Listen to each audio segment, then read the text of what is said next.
دوسرا سوال ہے اس پرچے کا، کیا جمعیت اور جماعت ایک ہے؟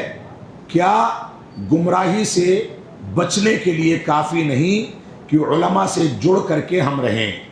دیکھیے، جماعت اور جمعیت ساری خرابیوں کے باوجود ہمارے اوپر ایک ایسا سایہ ہے جس کی بنیاد پر بہت سارے فتنوں سے آپ بچ سکتے ہیں۔ جمعیت کے ذمہ داران کے ہاں اگر کچھ خرابیاں ہیں تو وہ ہمارے بڑے ہیں، ان سے گفتگو کر کے نصح و خیر خواہی کا طریقہ اختیار کر کے بات چیت کر کے ان خرابیوں کو دور کرنے کی کوشش کرنی چاہیے۔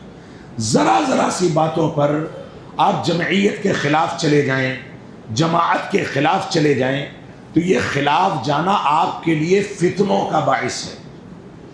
جمعیت کے اندر جہاں منہجی اور عقیدے کی خرابیاں جو بدقسمتی سے اب آنے لگی ہیں، پہلے ایسا نہیں تھا، ان پر بھی ہمیں اپنے بڑوں سے گفتگو کر کے ان کی غیرت کو بیدار کرنا چاہیے، نصح و خیر خواہی کے جذبے کے تحت ان سے ملاقاتیں کرنی چاہیے، اور خیر کا کوئی امکان نہ ہو تو ایسی صورت میں کنارے ہو کر کے اپنے طور پر دعوت و تبلیغ کا کام کرنا چاہیے، لیکن بغاوت یا سرکشی کسی بھی صورت میں درست نہیں ہے۔